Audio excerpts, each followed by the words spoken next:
Nah, kali ini saya akan menjelaskan materi tentang pengantar pemrograman berorientasi objek atau Object Oriented Programming yang bisa disebut OOP. Jadi, pengertiannya itu, pemrograman berorientasi objek atau objek OOP adalah paradigma pemrograman yang membangun program berdasarkan objek. Setiap objek memiliki data yang disebut atribut dan fungsi yang disebut metode. Berbeda dengan pemrograman berstruktur yang berfokus pada urutan langkah-langkah program, OOP berfokus pada objek yang saling berinteraksi. Nah, untuk materi yang kedua adalah class and object. Class adalah cetakan atau blueprint untuk membuat objek, sedangkan objek adalah hasil atau instance dari sebuah kelas. Nah, contoh programnya itu sama seperti saya gabungkan dengan materi yang awal. Nah, jadi untuk programnya itu seperti ini ya teman-teman. Di sini kelas mobil itu adalah membuat sebuah kelas bernama mobil publik. Itu menandakan bahwa anggota kelas dapat diakses dari luar dengan string merek. Ini adalah atribut atau variabel yang menyimpan merek mobil, misalnya Toyota atau Honda. Nah, void jalan di sini tuh merupakan metode atau fungsi yang dimiliki kelas mobil. Dan code ini itu adalah saat metode jalan atau dipanggil, program akan menampilkan tulisan seperti ini hasil outputnya. Jadi kira-kira seperti ini adalah program dari materi tadi. Nah, kita masuk ke materi yang ketiga, yaitu encapsulation. Encapsulation adalah proses menggabungkan data dan metode ke dalam satu kelas serta menyembunyikan data agar tidak bisa diakses secara langsung dari luar kelas. Jadi berikut ini adalah contoh programnya. Oke, jadi di sini adalah programnya. Jadi di sini tuh penjelasannya adalah kelas mahasiswa digunakan untuk menyimpan data mahasiswa, yaitu nama. Variabel nama diletakkan pada bagian privat sehingga tidak dapat diakses langsung dari luar kelas. Untuk mengaksesnya digunakan metode setNama sebagai setter untuk mengisi nilai nama dan getNama sebagai getter untuk mengambil atau menampilkan nilai nama. Kode ini merupakan contoh penerapan konsep dari encapsulation atau enkapsulasi pada OOP. Dan ini tuh merupakan hasil outputnya.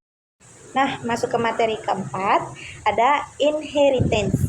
Inheritance atau pewaris adalah proses membuat kelas baru yang mewarisi sifat dan metode dari kelas induknya. Contoh programnya seperti ini ya teman-teman. Nah, jadi ini adalah contoh programnya. Nah, di sini tuh kelas kendaraan adalah parent class yang memiliki metode jalan, dan kelas mobil publik kendaraan berarti mobil merupakan kelas yang mewarisi semua anggota publik dari kendaraan. Pada main dibuat objek mobil dengan nama M kecil.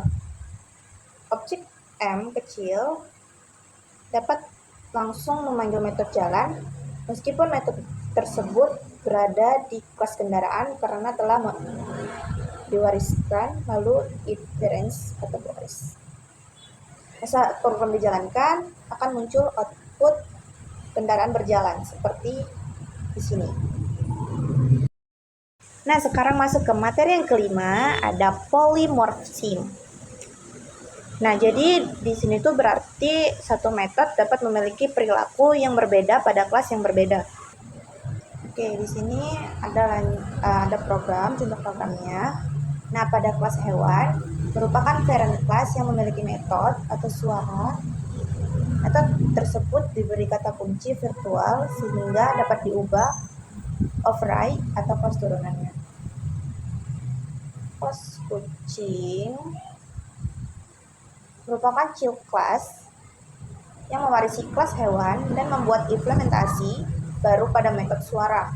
Saat objek kucing memanggil metode suara, yang dijalankan adalah metode milik kucing, sehingga output yang ditampilkan yang ditampilkan di output adalah meong. Seperti ini. Belum kita run dulu. Nah, hasilnya seperti ini. Halo semuanya, jadi lanjut kita masuk ke materi yang kedua, yaitu tentang object oriented, yang mengenai objek, kelas, dan kelas diagram. Yang pertama kali kita bahas, itu adalah objek. Jadi, objek itu adalah dasar dari object oriented programming. Setiap objek memiliki dua karakteristik utama, yaitu state and behavior. State adalah sifat atau data yang dimiliki objek, sedangkan behavior adalah tindakan atau aktivitas yang dapat dilakukan oleh objek. Contohnya, seekor kucing memiliki state-nya nama, warna bulu, jumlah kaki, sedangkan behavior mengeong, berjalan, dan makan. Nah, lanjut yang kedua, ada software object. Dalam OOP, objek di dunia nyata diubah menjadi objek pada program, yang meliputi state menjadi file atau atribut, behavior menjadi metode atau fungsi. Nah, masuk yang ketiga, ada class. Kelas adalah blueprint atau cetakan untuk membuat objek. Dari satu kelas, kita dapat membuat banyak objek. Terus yang keempat, ada kelas diagram. Kelas diagram digunakan untuk menggambarkan struktur sebuah kelas sebelum dibuat menjadi program. Misalnya kelas sepeda seperti file berupa gear, speed, and merek, dan metode berupa ganti gear, rem, kecepatan bertambah. Nah, pada membuat project, setelah kelas dibuat, kita dapat membuat objek dari kelas tersebut. Contoh programnya, sepeda bike 1, titik koma. Yang artinya kita membuat sepeda objek bernama bike 1 dari kelas sepeda. Yang keenam, ada mengakses file and method. File and method diakses menggunakan tanda titik setelah nama objek. Jadi contoh programnya itu bike 1 titik speed sama dengan 20 titik koma. Bike 1 titik ganti gear buka tutup kurung titik koma. Pada contoh tersebut, bike 1 titik speed digunakan untuk mengisi nilai file, sedangkan bike 1 titik ganti gear buka kurung tutup kurung digunakan untuk menjalankan metode. Nah, berikut ini adalah program lengkapnya ya teman-teman. Oke semuanya, jadi inilah kode tersebut. Jadi kode ini tuh merupakan contoh sederhana penggunaan dari kelas dan objek pada object oriented programming atau OOP. Jadi di sini kelas sepeda itu digunakan sebagai cetak biru yang memiliki dua atribut, yaitu merek dan merek untuk menyimpan merek sepeda dan speed untuk menyimpan kecepatan sepeda. Nah, selain itu, kelas ini memiliki metode ganti gear yang berfungsi untuk menampilkan pesan gear berhasil diganti. Nah, pada fungsi main dibuat sebuah objek bernama bike 1 dari kelas sepeda. Selanjutnya, atribut merek diisi dengan poligon dan atribut speed diisi dengan nilai 20. Kemudian menampilkan data ke layar, lalu memanggil metode ganti gear. Saat dijalankan, program bakalan seperti ini, guys. Nah, jadi di sini tuh program menampilkan merek sepeda, kecepatan, dan pesan bahwa gear berhasil diganti. Hai semuanya, kembali di pertemuan ketiga. Jadi di materi ini saya akan menjelaskan tentang struktur dasar Java, yaitu mengenai variabel, tipe data, dan operator. Jadi ketiga materi ini merupakan dasar dalam pemrograman Java karena hampir semua program pasti menggunakan variabel, tipe data, dan operator. Langsung aja ke materinya. Nah, jadi di sini tuh adalah jenis program variabel. Jadi variabel itu adalah tempat untuk menyimpan data di dalam komputer. Sebelum digunakan, variabel juga harus dideklarasikan terlebih dahulu dengan menentukan tipe datanya. Jadi penamaan variabel juga harus mengikuti aturan Java. Misalnya, tidak boleh diawali dengan angka dan tidak boleh menggunakan kata kunci seperti class, int, dan public. Oke, jadi ini contoh programnya ya. Jadi di sini tuh penjelasan itu pada baris pertama terdapat public class main, yaitu kelas utama yang digunakan dalam program Java. Ini. Lalu kemudian terdapat public static void main, string yaitu metode utama yang akan dijalankan pertama kali ketika program dieksekusi. Nah, pada baris berikutnya, selanjutnya dibuat 3 variabel. Yang pertama, ada string nama, yaitu Retno. Tipe data string digunakan untuk menyimpan teks atau kumpulan karakter. Nah, yang kedua itu ada int. Jadi, int itu untuk umur. Jadi, tipe data int itu digunakan untuk menyimpan bilangan bulat. Dan boolean mahasiswa itu, tipe datanya hanya memiliki 2 nilai, yaitu true or false. Nah, kemudian 3 perintah system out print ini itu digunakan untuk menampilkan isi variabel ke layar. Jika program dijalankan, maka hasilnya adalah seperti ini, teman-teman. Nah, seperti ini. Jadi, dari contoh ini kita dapat memahami bahwa variabel digunakan untuk menyimpan data dan data sesuai dengan tipe datanya masing-masing. Kita masuk ke materi yang kedua, yaitu tipe data. Jadi, tipe data ini digunakan untuk menentukan jenis data yang akan disimpan ke variabel. Jadi, di Java itu terdapat 2 jenis tipe data, yaitu primitif dan non-primitif. Jadi, primitif itu adalah tipe data yang menyimpan nilai secara langsung, misalnya int, double, char, and boolean. Nah, berikut ini adalah contoh programnya. Oke, jadi berikut ini adalah contoh program dari primitif. Nah, di sini tuh pada program ini terdapat tipe data yang berbeda ya, teman-teman. Jadi, int umur itu digunakan untuk menyimpan angka bulat, double tinggi digunakan untuk menyimpan angka desimal, dan char grade digunakan untuk menyimpan satu karakter yaitu huruf A, dan boolean lulus itu digunakan untuk menyimpan nilai logika. Jadi, 4 sistem outprintln berfungsi juga untuk menampilkan masing-masing variabel. Jadi, kalau di-runkan itu hasilnya itu seperti ini, teman-teman. Hasilnya bakal seperti ini. Oke, lanjut kita masuk ke non-primitif. Jadi, tipe data non-primitif ini digunakan untuk menyimpan objek, misalnya string dan array. Ini tuh merupakan contoh programnya. Nah, di sini tuh string nama itu variabel nama bertipe string sehingga dapat menyimpan teks. Lanjut ke nilai merupakan sebuah array yang berisi beberapa angka.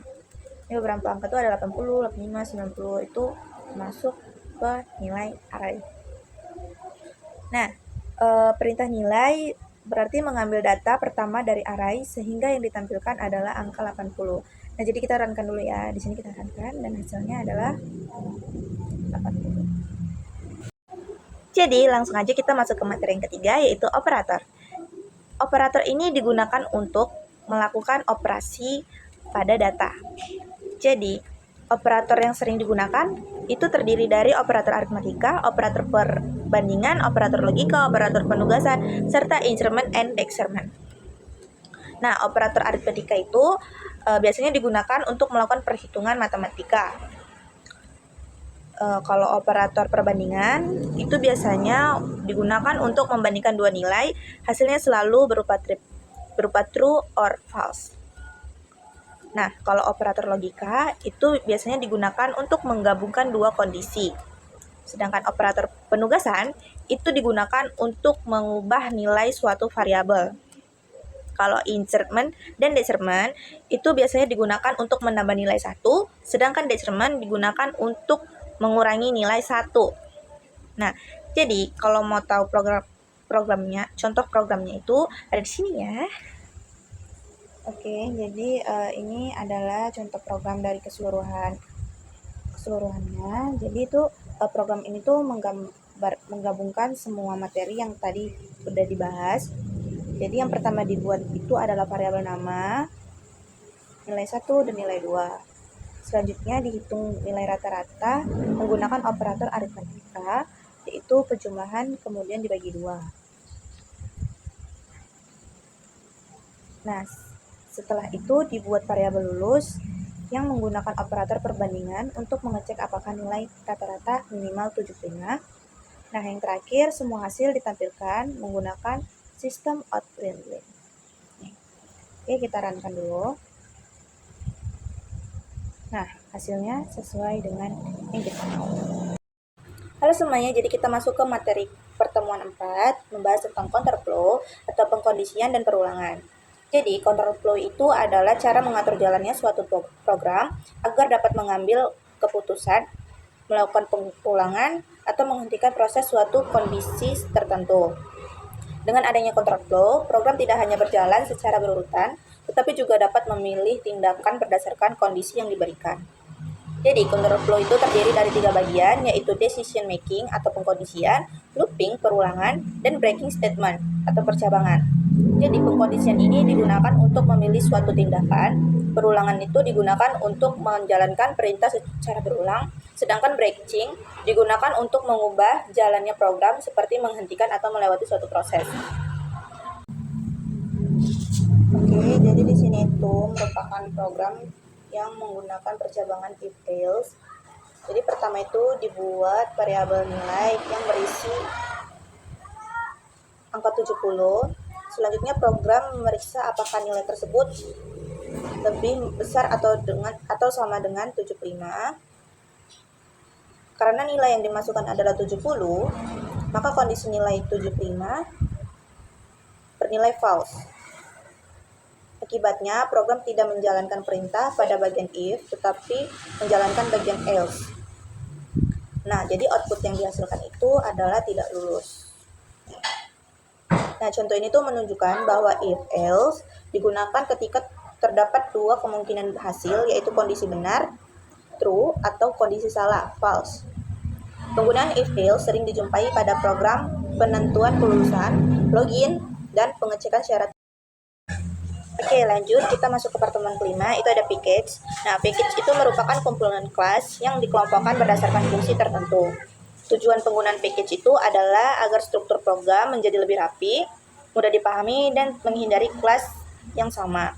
Java juga menyediakan package bawaan yang disebut Java API atau library, sehingga programmer dapat langsung menggunakan kelas yang telah disediakan tanpa harus membuatnya sendiri. Jadi, untuk menggunakan kelas yang berada di package lain, digunakan kata kunci import. Dengan adanya package, perkembangan program menjadi lebih berstruktur, terutama pada project yang memiliki banyak kelas. Oke, jadi program ini tuh menggunakan library Java Until Scanner untuk menerima input dari pengguna. Jadi, library tersebut ini diaktifkan menggunakan perintah import. Nah, selanjutnya dibuat objek input dari kelas scanner untuk membaca data dari keyboard.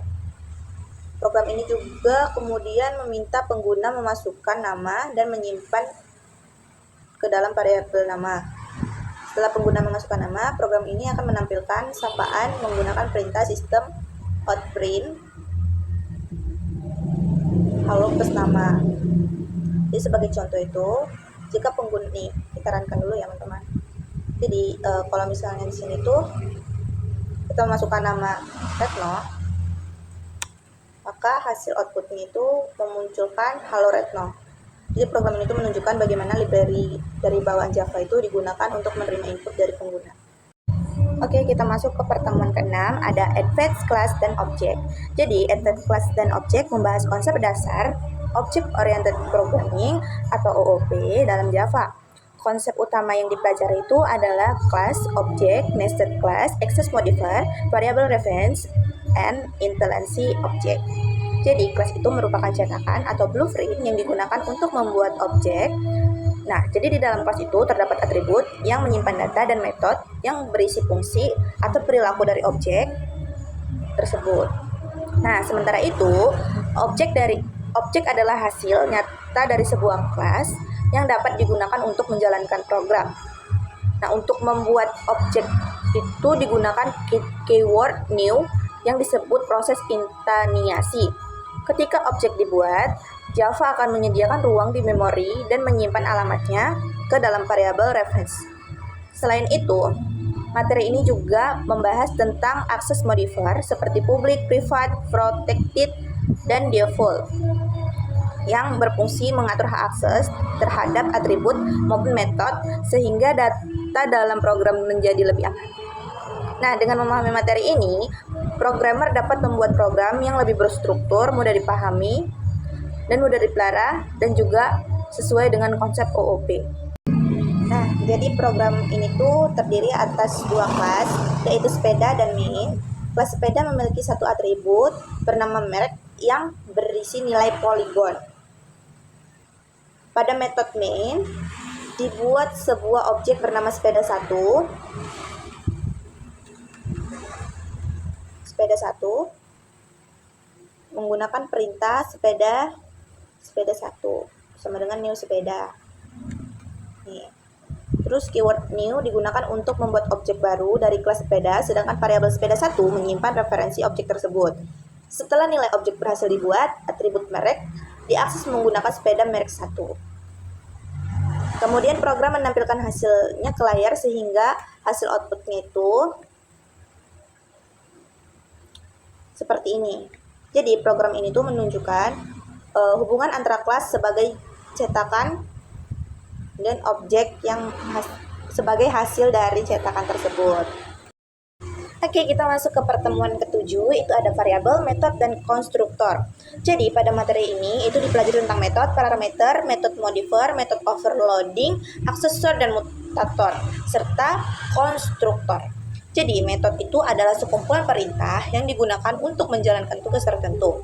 Dengan adanya metode, kode program menjadi lebih rapi karena dapat digunakan berulang kali. Metode juga dapat memiliki parameter, yaitu data yang dikirim ketika metode dipanggil. Selain itu juga, terdapat metode modifier seperti public dan privat yang berfungsi untuk mengatur hak akses terhadap metode. Materi ini tuh membahas tentang konstruktor juga, yaitu metode khusus yang otomatis dijalankan saat objek dibuat. Konstruktor memiliki nama yang sama dengan nama kelas dan biasanya digunakan untuk memberikan nilai awal pada atribut objek. Penggunaan konstruktor juga membuat proses inisialisasi objek menjadi lebih mudah dan efisien. Oke guys, jadi di program ini tuh memiliki sebuah kelas bernama mahasiswa dengan atribut nama. Nah, di dalam kelas terdapat konstruktor, publik mahasiswa, nama Retno. Konstruktor akan dijalankan secara otomatis ketika objek dibuat menggunakan keyword new. Jadi pada metode main dibuat objek mahasiswa seperti ini guys. Nah, saat objek tersebut dibuat, konstruktor langsung memberikan nilai Retno ke variabel nama. Selanjutnya, program ini menampilkan isi variabel tersebut menggunakan sistem outprintln nama siswa seperti yang di layar. Nah, jadi hasil outputnya itu akan menghasilkan seperti ini. Nah, jadi program ini tuh menunjukkan bahwa konstruktor itu digunakan untuk memberikan nilai awal pada objek tanpa harus memanggil metode secara manual. Oke semuanya, kita masuk ke pertemuan ke-9. Kenapa 9? Karena kapan kita UTS guys. Jadi masuk kita ke pertemuan 9 tentang inheritance atau parent child. Jadi inheritance atau pewarisan merupakan salah satu konsep penting dalam object oriented programming atau OOP. Jadi inheritance memungkinkan sebuah kelas mewarisi atribut dan metode dari kelas lain sehingga penulisan kode menjadi lebih singkat dan efisien. Nah, kelas yang memberikan pewarisan tersebut atau parent class, sedangkan kelas yang menerima pewarisan tersebut disebut child class. Nah, inheritance menggunakan keyword extends. Dengan keyword tersebut, child class dapat menggunakan atribut maupun metode milik parent class tanpa harus membuat ulang kode yang sama. Pada materi ini juga dipelajari menggunakan keyword this dan super. Keyword this ini digunakan untuk mengakses atribut atau metode milik kelas itu sendiri. Sedangkan super digunakan untuk mengakses atribut, metode atau konstruktor milik parent class. Konsep inheritance sangat membantu dalam pembuatan aplikasi karena membuat program lebih berstruktur dan mudah dikembangkan dan mengurangi duplikasi pada kode. Nah, berikut ini adalah contoh programnya, teman-teman. Nah, jadi program ini tuh terdiri dari 3 kelas, yaitu hewan, kucing, dan main. Jadi kelas hewan itu berperan sebagai parent class yang memiliki metode suara. Sementara itu, kelas kucing merupakan child class yang menggunakan keyword extend, sedangkan hewan dapat mewarisi seluruh metode yang dimiliki oleh kelas hewan. Selain mewarisi metode suara, kelas kucing juga memiliki metode sendiri yaitu makan. Pada metode main, sebuah objek, ya, kita coba. Nih, mana? Nih. Nah, objek tersebut itu kemudian memanggil dua metode yaitu kucing suara, kucing makan. Nah, metode suara berasal dari parent class sehingga metode makan berasal dari child class. Maka output yang dihasilkan adalah seperti ini. Nah, program ini tuh membuktikan bahwa inheritance memungkinkan child class menggunakan metode milik parent class dapat tanpa perlu menuliskan kembali kode yang sama. Hal tersebut membuat program lebih sederhana, mudah dipahami, dan lebih mudah dikembangkan di masa mendatang.